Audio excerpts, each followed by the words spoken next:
Hello, it's Ruby, and in today's video I'm going to attempt living like the Romantic poets. I filmed this when I was in Scotland with my mum, and today's video is also sponsored by Visit Scotland. If you didn't know, the Romantic movement began in the late 18th century in response to the Enlightenment period. Also, please excuse the lighting, it's suddenly got very, very bright. Romantic art, literature, music leads with emotion and feeling as opposed to reason. It's very much acting in opposition to scientific reasoning, which is of course characteristic of the Enlightenment period, and also the growth of neoclassical art. Neoclassicalism is quite structured in form, so the paintings, for example, use subtle colours and they're often very realistic. The art is linked to the structural thinking of ancient Rome and based on the idea that we can understand anything about the world through examining it scientifically. This very Aristotelian approach to the world. Romantic art, on the other hand, leads with emotion and feeling. So I'm going to move that slightly because I think it might be just a bit too bright. So one of the main characteristics of Romantic literature is the Sublime, which is a second type of beauty. So you've got pulchritude beauty, like prettiness, aesthetic value, and then you've got the Sublime, which is that overwhelming and intense feeling of emotion which you get when you look out over a wonderful landscape. It's these things that really inspire you to feel something. Nature is a massive part of the Romantic movement. This idea of the Sublime, and the Romantic poets did write a lot about nature. And Lord Byron was particularly inspired by the Scottish Highlands, which are known for their incredible, astounding, sublime beauty, and when we visited we were just blown away by how majestic the landscape was. I can see why it inspired the poetry that it did. But Lord Byron grew up in Aberdeen, and he actually wrote later in life that England's beauties are tame and domestic to one who has roved over the mountains afar, over the crags that are wild and majestic, the steep frowning glories of dark Loch Nagar. So since I was in the Highlands, since I was inspired by this wonderful natural beauty, I thought I would try living like the Romantics for a day and kind of doing the things that they would do on a day-to-day basis. It was really fun to research this video, even more fun to film, and my mum and I said that this was probably our favourite day of the trip while we were there.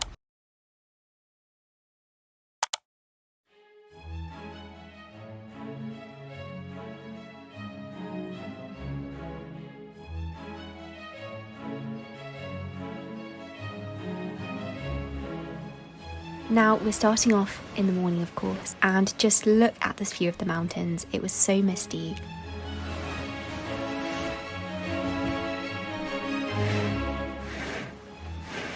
Now, Lord Byron would reportedly wake up late after going to bed very late the night before. Byron wouldn't wake up until past noon very often.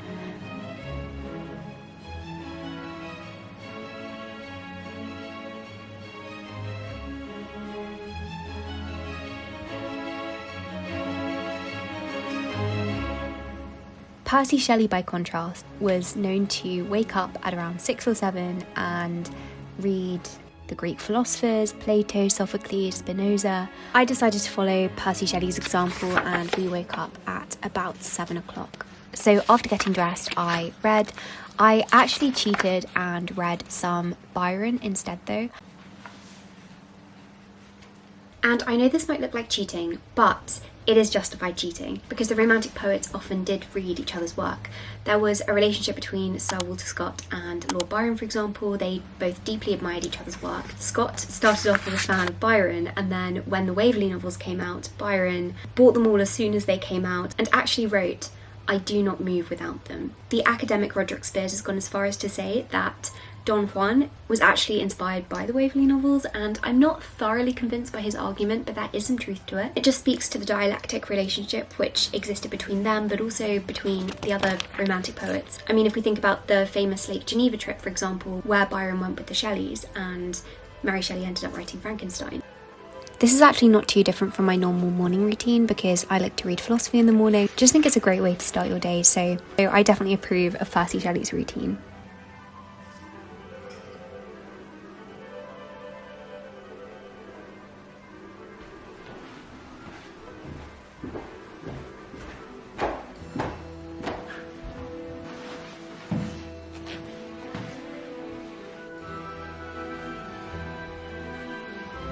Then it was time for breakfast and I headed downstairs. Now we were staying at the Viewmont B&B and the breakfast at this B&B was so lovely, and I'm sorry that I cheated. Percy Shelley would have had dry bread and just something very simple. He ate very simply. I get the impression that he saw food as a distraction and was more focused on what it did for him as opposed to like having an interest in eating nice food.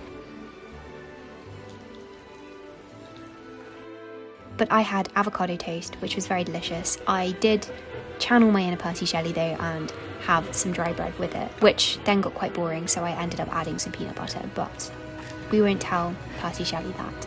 So Byron was known to drink a cup of very strong green tea without milk or sugar for breakfast, and actually that's very fitting because I drink this every day normally, so I just have my standard cup of green tea. So many of the Romantic poets were actually vegetarian, which I did not realise. Mary Shelley, Percy Shelley, Alexander Pope, Lord Byron, all of them were vegetarian. That there was this movement in the early 19th century, especially considering that in the 1830s you'd have Charles Darwin's infamous Glutton Club. Percy even wrote an essay defending vegetarianism called A Vindication of Natural Diet. It's really, really cool to see, and it was also quite convenient for this video because I am vegan.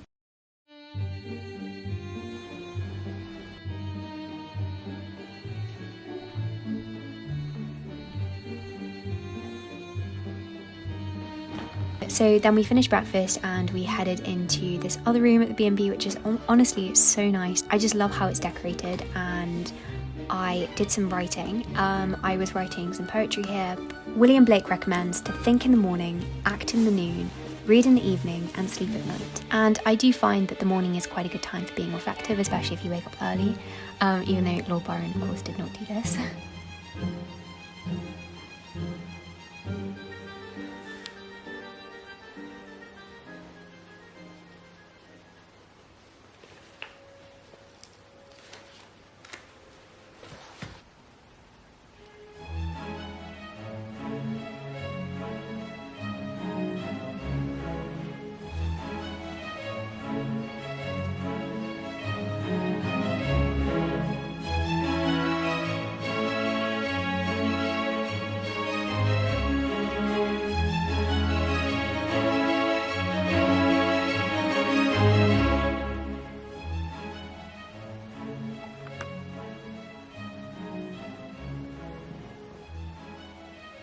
As I say, Blake proposed acting, doing things in the afternoon, and movement was a massive staple of the afternoons. In an account from Byron, actually, when he's describing the activities that they do in the afternoon, he says, "There was reading, fencing, single stick or shuttlecock in the great room, practising with pistols in the hall, walking, riding, cricket, sailing on the lake, playing with the bear or teasing the wolf."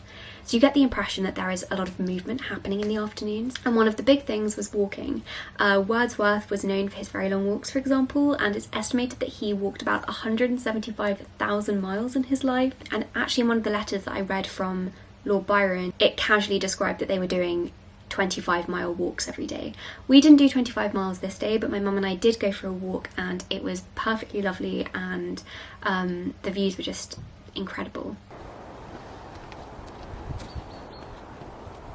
We were staying in Cairngorm, which is a village which is minutes away from wonderful trails up to the Cairngorm Mountains. There are so many different hikes that you can do from here.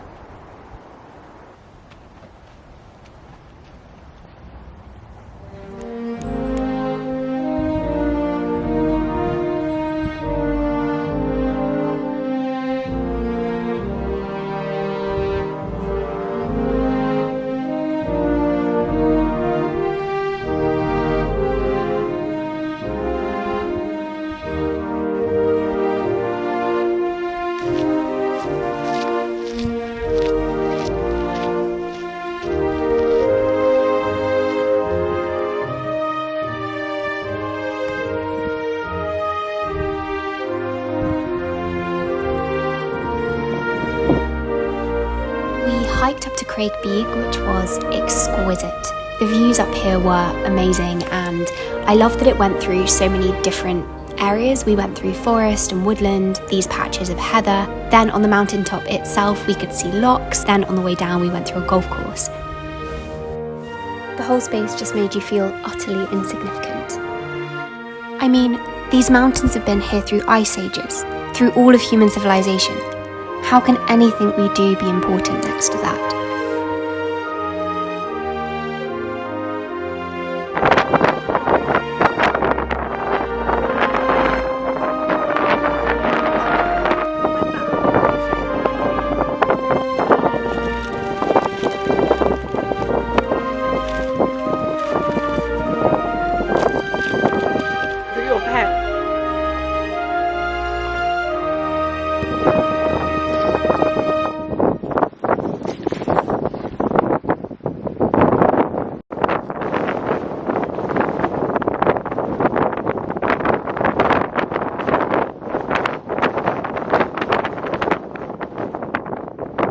I also did some writing and made notes as we were walking. Byron said that he wrote whenever he got a chance, not in a structured way, but just when inspiration struck. And Percy Shelley writes about something very similar. In a letter to John Keats at the age of 22, he wrote, "If poetry comes not as naturally as the leaves to a tree, it had better not come at all."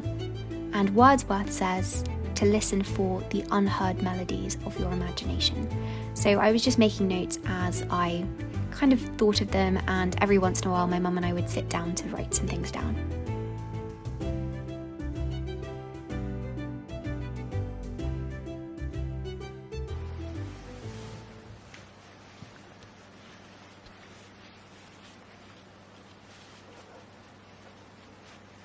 Then we got back and we got ready for dinner. We actually did some more writing when we got back. Again, inspiration striking. We were in the mood to write, so we did. And also, I got the impression when reading Byron's Life and Letters in preparation for this video that he would write letters and respond to letters in the afternoon as opposed to in the morning when he received them. We wrote some postcards as well before dinner.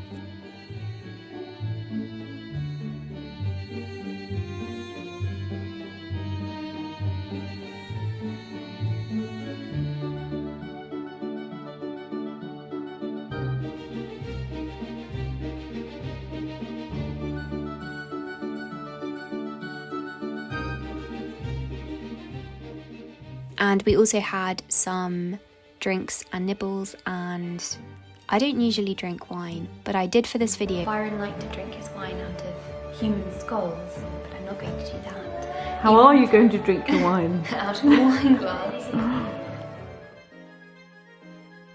Now, dinner was reportedly an intellectual affair, lots of conversation and the biggest meal of the day, and it could last for several hours. And just imagine you have all of these incredible minds around one table discussing matters of philosophy and theology and politics. It must have been incredible. I mean, to sit in on one of those conversations, to be at that dinner party. We sat down to dinner and we were like, we need to have a good conversation, but it's very difficult to have a good conversation when you're thinking about having one. And we ended up having a pretty interesting discussion about post-structuralism. After dinner, we sat down to read some more, and we were just reading each other extracts from our books. No vows written to wed you, I write them white. Once some grouse fled noiselessly away, and we lifted our heads quickly to look for a hunting eagle. And down valley he came, sailing so low above our heads that we could see the separate feathers of the pinions against the sky, and the lovely lift of the wings when he steadied them to soar. Near the top of the glen there were cold tits in a tree, and once a dipper plunged outright to the icy stream. But it was not an empty world, for everywhere in the snow were the tracks of birds and animals.